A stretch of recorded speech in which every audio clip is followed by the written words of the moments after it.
Assalamualaikum warahmatullahi wabarakatuh. Waalaikumsalam. Saya advokat, ditemani rekan advokat saya, Bu Dewi Janti, membawa klien yang melaporkan satu Babe Afdol Ali Ridho, atau istilahnya Aldo itu alias Ali Ridho, yang baru lalu wawancara dengan Dr. Luis. Sebelah saya Jali Pitung yang juga melaporkan Luhut Panjaitan. Masing-masing saya antarkan, tetapi dalam diskusi tadi dengan pihak cyber crime di Mabes Polri, kami baru keluar dari Mabes Polri, ada kekurangan alat bukti.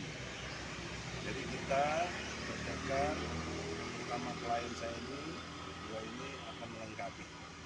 Jadi sekarang saya pengantar saja bahwa saya sebagai advokat, dan advokat pasti dilindungi oleh undang-undang pasal 5 dan pasal 16 dari undang-undang nomor 18 tahun 2003 tentang advokat. Tidak boleh dikriminalisasi, digugat atau dipidana. Oleh karena itu ini hak hukum dari klien kami juga untuk dalam konteks bersuara, merasakan keresahan, rasa ketertindasan dan ketidakadilannya. Berdasarkan teori yang saya bangun sendiri, osjubedil, objektif, sistematis, toleran, jujur, benar, adil. Saya mau menemani karena secara osjubedil tadi sebenarnya sudah masuk unsur-unsurnya. Cuma tadi berbeda pendapat, saya sebagai advokat, mereka sebagai polisi, perlu kelengkapan alat bukti. Kalau menurut saya sudah cukup, karena ditindaklanjuti lewat penyelidikan. Pasal 1 dari KUHP, ya, yang bab tentang penyelidikan kemudian baru penyidik. Tapi biar tahu substansinya, saya persilakan Saudara Babe Ali Ridho. Alhamdulillah kan kita ini kemarin disuguhin sebuah fenomena luar biasa dari Dr. Luis tuh. Pernyataannya yang seperti itu yang dinilai dalam tanda kutip kontroversi. Ya, tapi kontroversi ini dari pihak yang nggak suka Dr. Luis gitu. Jadi saya sebetulnya bukan masalah suka atau nggak suka sama Dr. Luis. Cuman kami sebagai masyarakat, kami berhak untuk mendapatkan informasi yang lebih gitu. Nah, jadi ternyata ada pihak lain yang pernah menyampaikan pendapat yang kurang lebih sama dengan Dr. Luis, tapi tidak diproses. Nah, pihak-pihak tersebutlah yang insya Allah nanti kami usahakan bisa menjadi punya opini pembanding, dipanggil untuk menjadi punya opini pembanding bagi masyarakat, sehingga bentuk diskriminasi itu nggak ada gitu. Jadi kurang lebihnya begitu. Saya nggak mau nyebut namanya dulu karena memang mungkin kelengkapan alat bukti belum ada, bukan belum ada tapi belum cukup gitu. Tapi insya Allah akan kami lengkapi dalam waktu sesingkat-singkatnya. Itu aja dari saya.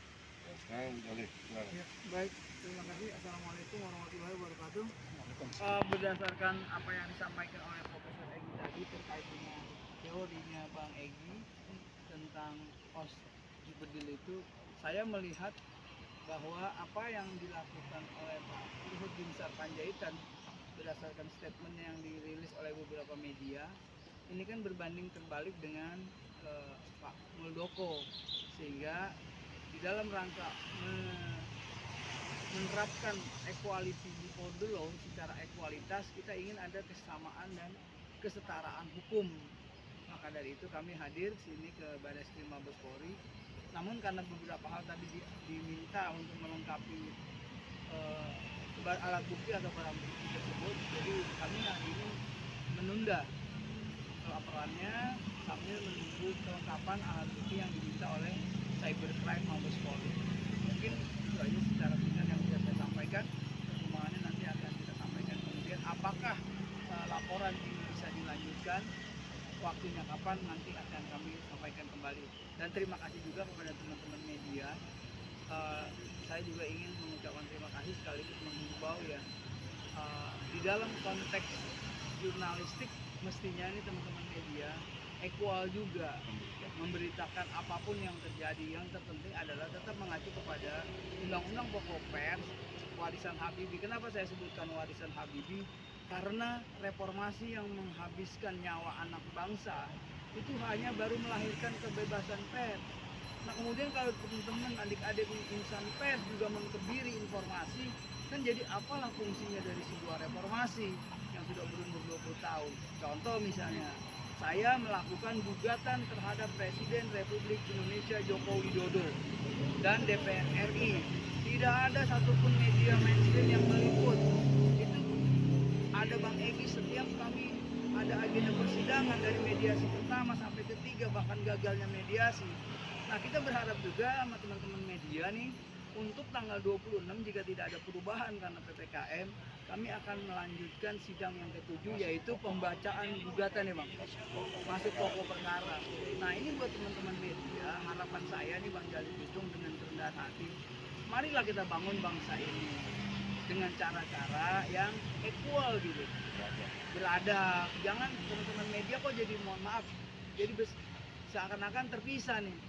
Ini media kok jadi corong pemerintah, sementara rakyat berkuak-kuak. YouTuber nih kayak Bang Aldo tadi tetap dipanggil ini itu dan sebagainya. Nah ini juga satu fenomena yang menarik sebenarnya dalam bangsa ini untuk mendudukan hukum yang setinggi-tingginya. Mungkin itu aja yang dapat saya sampaikan sebagai harapan saya dengan teman-teman jurnalis. Sekali lagi saya ucapkan terima kasih atas kehadirannya dan mohon juga perhatiannya. Assalamualaikum warahmatullahi wabarakatuh. Bunda, ngapain lu? Assalamualaikum warahmatullahi wabarakatuh. Saya sebagai advokat di sini ikut coba mentelaah dan mencoba mengambil sebuah titik, yaitu di mana kita berpendapat jujur itu hebat, tapi jujur itu sakit. Kenapa yang selalu disampaikan kata-kata sabar itu kepada orang baik? Kita percaya virus ada maupun apa namanya, termasuk corona. Kita percaya usaha pemerintah dengan pendapatnya dan tujuannya baik untuk melindungi rakyatnya. Apakah bisa sebaliknya mereka menghargai pendapat kita untuk tujuan yang baik melindungi diri kita sendiri juga harus dihargai oleh pemerintah. Saudara-saudara, jadi sebagai closing statement, mohon kiranya ada kepastian, insyaallah Kamis minggu depan atau pekan depan, Ya, Ahad depan. siap. Ya, Siap. jadi harus dilihat. Yang pasti adalah perjalanan penegakan hukum di kita ini, kita rasakan sangat ada diskriminatif. Maka saya sebagai advokat, penegak hukum, setara dengan polisi, setara dengan hakim, setara dengan jaksa, karena 4 pilar ini penegak hukum, ingin membela hak-hak rakyat yang dirampas selama ini, yang ditindas untuk bisa kita merdeka. Dalam arti merasakan kejujuran, kebenaran, dan keadilan. Osjubedil, objektif, sistematis, toleran. Jujur, benar, adil. Insya Allah Indonesia lebih baik. Amin. Assalamualaikum warahmatullahi wabarakatuh.